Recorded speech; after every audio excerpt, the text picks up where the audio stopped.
للہ والصلاة والسلام علی رسول اللہ اما بعد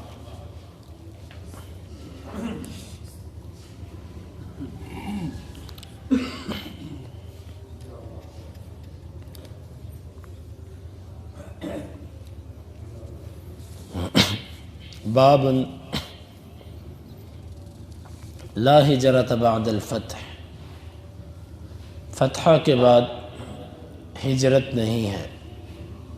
امام بخاری کہتے ہیں ہمیں بیان کیا آدم بن ابی ایاس نے، وہ کہتے ہیں ہمیں بیان کیا شیبان نے منصور سے، وہ مجاہد سے، وہ طاؤس سے، وہ ابن عباس رضی اللہ عنہما سے۔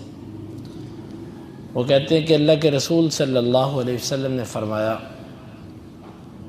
یوم فتح مکہ تھا، فتح مکہ کے دن، لا ہجرت ولیکن جہاد منیہ، ہجرت نہیں ہے لیکن جہاد اور اس کی نیت ہے۔ وَإِذَا اسْتُنْفِرْتُمْ فَانْفِرُوا، اور جب تم سے نکلنا طلب کیا جائے تو تم نکلو۔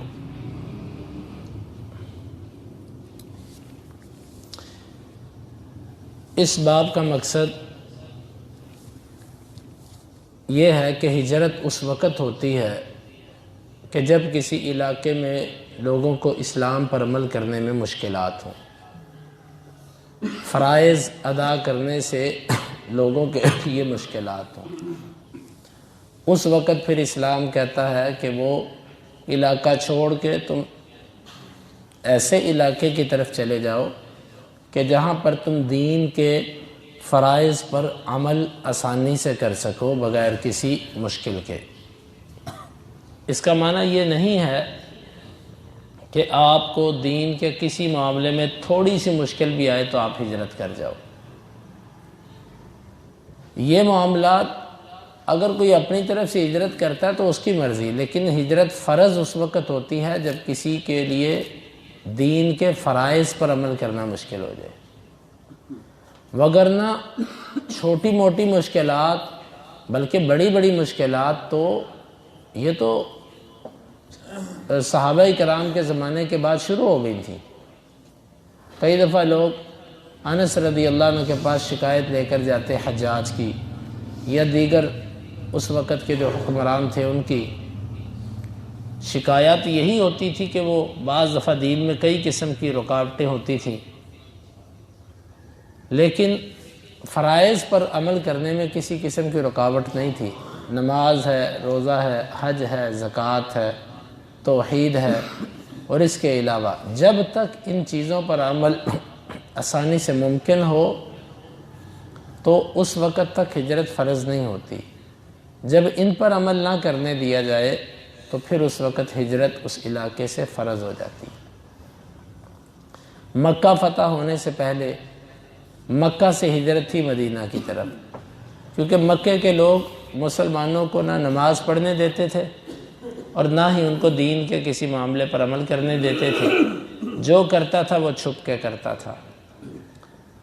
آپ نے فرمایا کہ ہجرت کرو، لیکن جس دن مکہ فتح ہو گیا آپ صلی اللہ علیہ وسلم نے فرمایا کہ لا ہجرت بعد الفتح، فتح مکہ کے بعد ہجرت نہیں ہے، یعنی مکے سے ہجرت نہیں ہے۔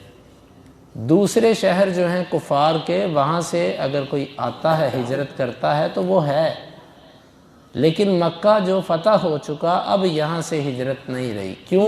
اب یہ سارا دارالسلام بن چکا ہے، دارالکفر نہیں رہا، تو اب یہاں سے ہجرت نہیں ہو سکتی، لیکن جہاد اور اس کی نیت باقی ہے، یعنی جہاد تا قیامت چلتا رہے گا، اور اس کے لیے نیت رکھنا۔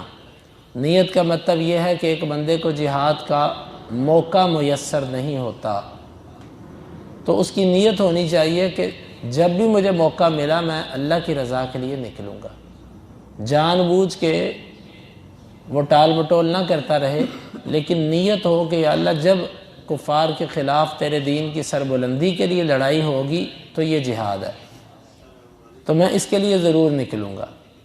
اس کے علاوہ جو لڑائیاں، جو معاملات، جو مشکلات ہوتی ہیں، یہ جہاد نہیں ہوتی۔ جہاد صرف وہ ہے جو اللہ کے دین کی سربلندی کے لیے کیا جائے، چاہے اللہ کی دین کی سربلندی کے لیے خطے کی حفاظت مقصود ہو، چاہے لوگوں کی حفاظت مقصود ہو، اس میں پھر کوئی حرج نہیں، کیونکہ اس میں اصل مقصد اللہ کے دین کو بلند کرنا ہے۔ تو جب اللہ کے دین کو بلند کرنا مقصد نہ ہو پھر وہ جہاد نہیں ہے۔ تو فرمایا جہاد اور اس کی نیت آج کے دور میں نیت والا عمل ہے، کیونکہ ایسے مواقع میسر نہیں آتے کہ جہاں پر کوئی خالص اللہ کے دین کی سربلندی کے لیے جہاد کر سکے۔ ہاں اللہ نیت ہے، جب کبھی کفار کے خلاف جہاد ہوگا اور تیرے دین کی سربلندی کے لیے ہوگا تو ہم ضرور نکلیں گے، یہ نیت رکھی جائے۔ بلکہ ایک حدیث کے اندر تو یہ آتا ہے کہ جس نے نہ جہاد کیا اور نہ جہاد کی نیت کی، یہ بندہ نفاق کے شعبے پر مرے گا، نفاق کی ایک شاخ اس پر یہ مرے گا۔ اور فرمایا فَإِذَا اسْتُنْفِرْتُمْ فَانْفِرُوا، اور جب تم سے کہا جائے کہ نکلو جہاد کے لیے تو تم نے نکلنا ہے۔ حکمران امیر جس وقت تمہیں کہہ دے کہ چلو جہاد کے لیے نکلو، پھر اس وقت نکلنا فرض ہو جاتا ہے۔ پھر وہ بندے دیکھ کر بتاتا ہے کہ اتنے افراد نکلیں، اتنوں کی ضرورت ہے۔ اس وقت اگر کوئی بندہ پیچھے رہتا ہے تو پھر اس کے لیے سزا بھی تجویز کی جا سکتی ہے، جس طرح کہ 3 صحابہ کرام کا واقعہ، کعب بن مالک، مرارہ بن ربیعہ اور ہلال بن امیہ، یہ 3 جس وقت غزوہ تبوک سے باقی پیچھے رہے تھے تو اس وقت اللہ کے نبی صلی اللہ علیہ جب یہ غزوے سے پیچھے رہے تو اللہ کے نبی صلی اللہ علیہ وسلم نے ان کے ساتھ مقاطعہ کیا، 50 دن تک ان کے ساتھ سب لوگوں کو کہہ دیا کوئی ان سے گفتگو نہیں کرے گا۔ یہ جہاد کے فرض ہونے کے بعد جو پیچھے رہے پھر اس کے لیے سزا ہے، پھر اللہ تعالیٰ نے ان کو معاف کر دیا۔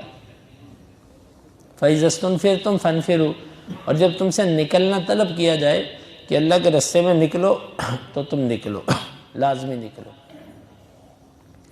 آج کے دور میں ہجرت کا معاملہ کچھ زیادہ مشکل ہے۔ مثلا کسی غیر مسلم ملک کے اندر اگر لوگ مسلمان ہوتے ہیں، اب اسلام تو یہ کہتا ہے کہ تم ایسی جگہ پر جاؤ کہ جو اسلام والی ہے، تو کون سی ایسی جگہ پر وہ ہجرت کرے گا؟ یہ پاسپورٹ کے نظام اور یہ شناختی کارڈ اور یہ اتنی پابندیاں، اس میں کون مسلمان اسلام کی بنیاد پہ دوسرے کو اپنے ملک میں آنے دیتا ہے؟ تو ان صورتوں میں واللہ عالم بالصواب وہ یہی ہے کہ وہ اپنے علاقے میں دیکھے کہ اس کے ملک میں زیادہ مسلمان کس آبادی میں رہتے ہیں، مسلمانوں کی اجتماعیت کہاں ہے، وہ ان علاقوں پہ چلا جائے کہ جہاں پر مسلمانوں کی کثرت ہے، تاکہ اس کے لیے دین اسلام پر عمل کرنا آسان ہو جائے۔ اگر وہ یوں اپنے ملک کو ترک کرے گا اگر تو اس کے لیے آسانی ہے تو ٹھیک، وگرنہ مشکلات تو ہیں، تو پھر اتنا ہی کافی ہے کہ وہ ایک جگہ سے اس جگہ چلا جائے جہاں پر مسلمانوں کی اجتماعیت ہے، تاکہ دین اسلام پر وہ عمل کر سکے۔ اگر یہ بھی ممکن نہ ہو اور واقعتاً ممکن نہ ہو تو ٹھیک ہے، اللہ تعالیٰ دلوں کو جانتا ہے، وہ معاف کرنے والا ہے۔ اللہ رب العالمین سے دعا ہے ہمیں ان مسائل کو سمجھنے کی اور ان کے تقاضوں کو پورا کرنے کی توفیق عطا فرمائے۔ اللہم انفعنا بما علمتنا وعلمنا ما ينفعنا وزدنا علما، وآخر دعوانا ان الحمدللہ رب العالمین۔ حدیث نمبر 3077۔